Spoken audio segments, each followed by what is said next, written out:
Now we have Mr. Anantha Krishnan, founder and CEO of Sarva Labs, talking about a new compute paradigm for Web3 and something that has been his forte. May I have you on the stage, sir, Mr. Anantha Krishnan from Sarva Labs. Please welcome him guys. Good afternoon. That's really me, I promise. Okay. I have an Aadhaar card picture like that. So, it's tough to follow that cool presentation that was there before. So, I don't know how interesting this is going to be because we do all the back end plumbing. All the cool stuff is in the front end. Anand already spoke about that. So, pardon, this is going to be a little grab. But I'll try to make it as interactive as possible. So all this talk about metaverse, Web3, all of it is cool. But where are we really in terms of infrastructure from a Web3 standpoint to support all these cool stuff at the back end? So just to understand what the metaverse definition is, because this conference is sort of trending towards metaverses. So we need to make sure metaverse doesn't become an AR/VR experience on a Web2 database, right? Then it's going to become lipstick on a pig, right? So what is the foundational need of Web3? And how do we build that so that the metaverses resemble what we do in our real life? That's the million-dollar question for people at the back end, the plumbers. We try to do this plumbing. So before we understand where we are and where we need to go and what is this new compute paradigm that we have researched and built, and I know this is a very technically savvy audience, but anyway, I put up the next slide. So it may be a good exercise for us to think where we have come from and what we have done before really thinking about where we need to go, right? We learn on the steps of what we have learned before. So, believe it or not, I have programmed on an IBM mainframe. Okay? When I was in Mumbai, I worked on punch cards. So this whole thing started in the 1950s for computers. And my first question when I started this journey was, how is a computer different from a calculator? How many of us know? A calculator has memory.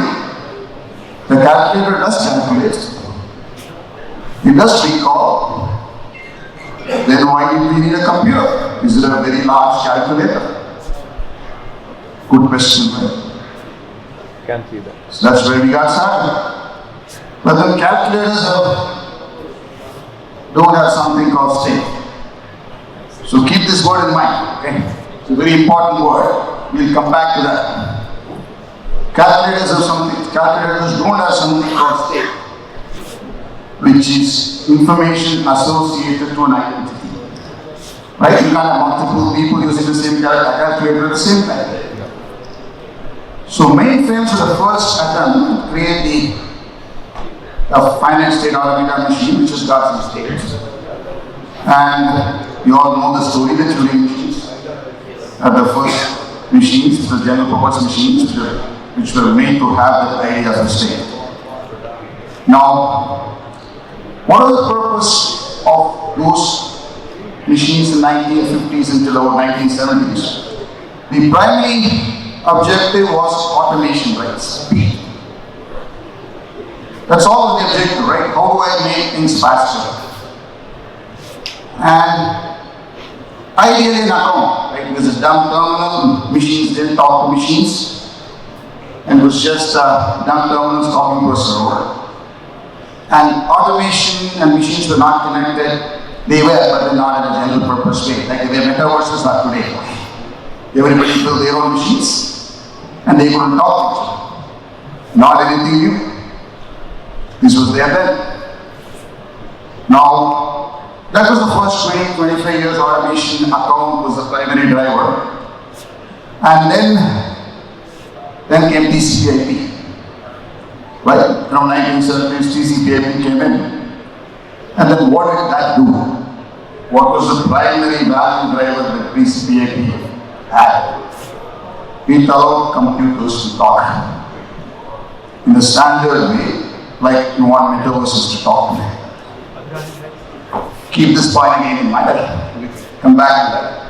So that was a big aha, right? Computers could talk. Now what happened? A computer which is running an accounting application can talk to a computer which is running an education application, to a computer which is running a finance application, payroll application. So now there could be apps which could be developed, which could understand it is the same person across all those applications, right? So then came the idea of a customer. So I can know it is the same Jack who is in all those applications. So computers could talk, so the idea of customer came in. And then we know the story, the World Wide Web came in. Because you could go to platforms which computers could talk. So initially people started with Web 1.0, which is very static website. You can think of yellow pages on a computer. We have all done that.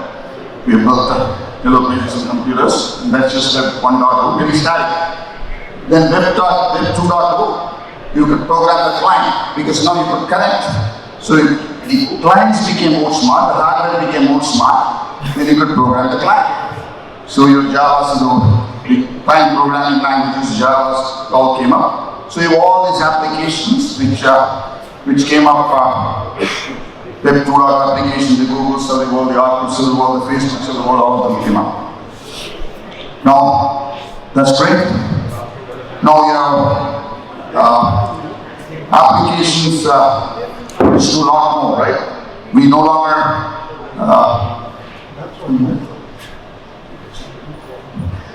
so we no longer have we no longer connect by technology, we operate by technology. What I mean by that is you eat through computers today, we go through computers today, right? So we do all our life. We no longer connected by technology, we are operated by technology. That's the foundational difference that we need to understand why we need Web 3.0, right? If you cannot use Uber, we cannot go somewhere. So if the Uber servers come down, you can't ride. If the Zomato servers come down, you can't eat. So this idea of computers becoming part of your life is critical for this movement. So, obviously what happened? Enter Web 3 and Internet of Value. Right? So that something which supports human-like interactions, where we operate by technology and not connected by technology. So just very quickly, where is Web 3 today? So this is the foundation paradigm where you want the web to work like human interactions and where participant centricity is the key. So I'll walk you through this very quickly.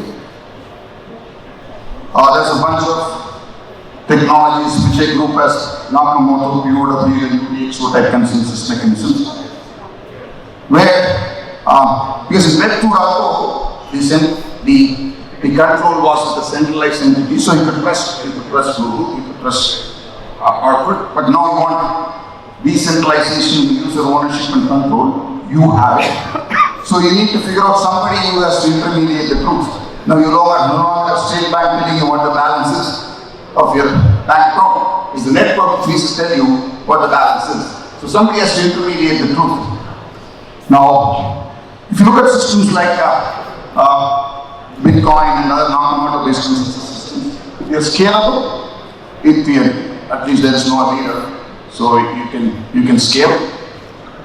Highly secure. Nobody has broken into a Bitcoin network yet. Maybe the exchanges centralized exchanges. And then, but they're not sustainable. You know the story, right? They have a huge environmental impact. So obviously, this intermediary who sets the group in a decentralized way has got some inefficiency. Then the second level of mining the group, which is based on a fact-based idea, where it is leader-based. The first one was leaderless, here is leader-based. Somebody votes. If 100 people together to decide what the balance is in a decentralized way, they vote. And Ethereum and other protocols, a bunch of protocols are based on this. They are not scalable, meaning at some point the number of communications that you need to make between the leader and the follower becomes very large. That you have 100, 200 nodes are the maximum limits in a consensus model. And partially sustainable. Now, what is the answer? So the answer has been to say, okay, if you cannot have millions of nodes in a single network, I have other networks, L2s and side chains and roll-ups. So push the point on a lower number of nodes to solve the problem. But then having higher number of nodes was our intent, right? You want to have a million nodes like an internet, but then it now because you will stay, you put lower systems which is less number of nodes. They are all not scalable, meaning not scalable as a single network, but they are also not secure because of this number of nodes, but highly sustainable. They are cheap. For example, if you look at Polygon, the gas costs are way less, but it's not secure. So, what is in summary today's Web3 does is a hodgepodge of strong networks which compromise between scalability, which is user experience, security, and sustainability. So this is not what we got started from. We wanted an infinite of value and or a global computer, as they call, which is decentralized. And now we have small networks all over the place, and it's like a race to the internet. That's where we are. How did we get here? What was the primary problem of why we got here?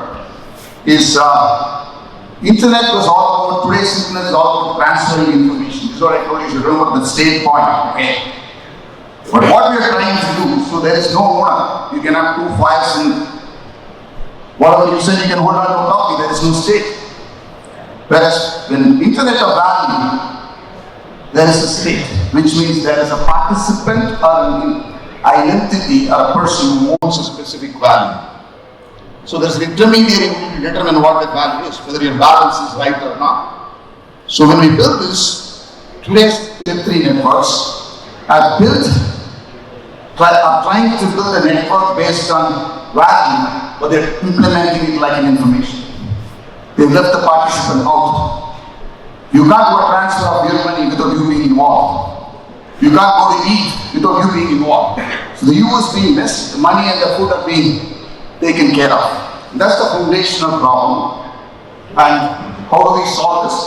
As Sarva Labs, we've done about 5 years of research across Stanford, Harvard, quite a few places.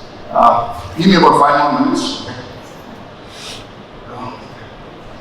What's that? That's fine, but I'll finish it. Everybody got an opportunity to finish this. How much time will it take, Deepika? We can continue actually. 15 minutes, right? 15 minutes. Yeah, so this talk was for about 25 minutes. Half an hour. So let me take 10 more minutes, so I think let me finish it, okay? So, how do we solve this, right? How does Sarva Labs solve this? So we introduce participant as a fundamental network resource through something called a contextual compute machine. So what we mean by that is today's network, participant in web, this participant is not a primary resource in your computation, right? What is an attribute of computation, is not a primary resource of computation. If you look at a Turing machine, your memory, your instructions, and your value, there is no idea of a participant in the machine itself. So by introducing participant as a foundational dimension of computation, which is primarily required for value transfers, because values are dependent on a participant, we are able to get infinite scale because who is the best intermediary to determine your value? It's you. So let me give you a simple example. Today, John and Jack are doing a transaction in the metaverse, and Ram and Rahim are doing another transaction in the metaverse. They are today sequential. They have to go to a block. The intermediary is the network. So they have to go in a sequence into a block, the systemic intermediary. So what we're saying is, when Ram and Rahim are transferring their interactions, it's Ram and Rahim who are interested in that, not anybody else in the network. Right? The value depends upon the individual. Similarly, John and Jack are transferring. They can make that transfer because their value depends on them. Right? So the idea of participant as the intermediary as opposed to either a machine or a memory or a compute or money is a foundationally different idea. Because when Ram is working in one place, he cannot be working in another place, right? So think of it as a Web3 network reach enough. So hyper-concurrency across all of this. So I don't have time to go through this. So we have introduced a new computing pattern called interaction state machines, which allows you to do this a bunch of all the way from a language. So I'll just talk about Krama, the new ordering mechanism, based on which your participants in the ordering mechanism. So multiple concurrent participants can execute at the same time. If somebody is interested, I can talk about the network after this talk. But it's a foundationally different way. It's an interaction-centric way of doing computation. Whereas all Web3 protocols today have got a programmatic way of doing computation. And that allows you a lot of benefits, personalization, user ownership, control, and concurrency. So, what will be the impact of ISM-based chains? Millions of nodes can execute be on the same chain because there is no systemic constraint. Your intermediary is a participant, and participant is available only in one place. So you can have millions of nodes. True user ownership and control, because you are the guys interacting. So I can modify and control the interaction based on your preferences. And finally, personalized value transfer. So I'll quickly pick that up. So ISM solves the current problems with Web3 because it makes it simple. You don't need bridges, you don't need side chains, you don't need, because you change the intermediary, how the things are processed. Because it's micro-transaction interactions in the architecture is very secure. It's not like a smart contract which owns your wallet. Assets, you own the assets, so it becomes not more easier. And then it's very sustainable because it uses a very simple resource which is your software. So, what does it do? So what we're saying is when you go to Internet of Value, it's not about decentralization. It's not about the machines, it's about you. Right? You move from decentralization to personalization, you take some PO-based systems. You have EVM exchange, Ethereum to the world, and then we have POS chains, which are Ethereum-based chains, and we have got something called proof of context, which are ISM-based chains. So what are the benefits? 2 minutes. One is hyper-parallelism, no need of roll-ups, side chains, and shards. You can personalize the trust. For example, today if you want to buy a coffee, or if you want to register a house in Beverly Hills, your experience is exactly the same on Web3. But then maybe you want to buy the coffee with a few number of nodes, Beverly Hills registration you want to wait for 2 days. So you can't personalize your trust today. Really, that's what you do. If you have $5 in your wallet, you leave it on the table. If you have 5 million, you put it in the lock. You can't do that. So the infrastructure again, you have photographs you want to store somewhere, you have land title you want to store somewhere, all of this is possible to reflect human-like interactions. I'll just spend 1 minute on this, maybe 30 seconds, own your own value transfers. You've talked about all the hacks which goes on, all the crashes which has happened, and that's all primarily because your assets are systemic. What I mean by that is sitting on a smart contract as opposed to you owning it.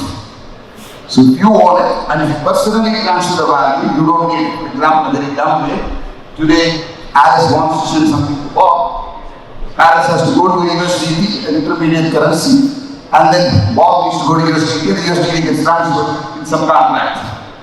Now, in this case, you can transfer Bob dollars directly like you do Ethers. It's a pure peer-to-peer transfer because the intermediate is participant-centric, or data structures and consensus are at the participant level, so you're able to do that. So this is the way to go. So there is a more conversation around all these crashes. Do you want to take it more towards centralized regulators or more towards systemic smart contracts? Both are wrong. The way to take it is take it to the person who wants to do the grants. So the control should be the person, neither with the smart contract, nor with the centralized authorities. And somebody talked about metaverse interoperability. One of the biggest problems with metaverse interoperability is the states are in a smart contract. It's like if you have a state bank, there are many credit cards in your wallet, and if you want to go from one shop to another shop, today's situation you have to take the bank with you. They will take the smart contracts at the top. In this situation, if all assets are owned by you, you can just walk into the other metaverse. Of course, the technology around 3D and all that needs that experience in middle, that's an engineering problem, that's not a foundational problem. Today, smart contracts need to talk to another smart contract, and a smart contract hosts all their assets. So very difficult is enabling interoperability. And also practical migration. So we recover the architecture today. Everybody expects a smart contract to go to Web3. Not everybody is going to do it. So there's a very decoupled architecture that can make it happen. And my own intellect in my team is here is the first context peer-to-peer network using the interaction state machine. So it's the first one which allows participant control and simplicity. And there's an network which can do billions of nodes and billions of transactions. We are a community of 35,000 people. We have validators of 700 people, and we are building a nation. So this is the last slide, and I believe this thought. I think this is a high presentation. I'll take questions briefly on the other side. But what we have done is foundationally introduce participant into compute because values are personal. There is a new variable called participant that you use to solve all your problems, and we are cryptographically secure and all that. That releases the problem of scalability, sustainability, and security in a practical way, so that you can have a true internet of value. What I mean by that is millions of nodes, millions of transactions securely executing for anybody to join. Thank you.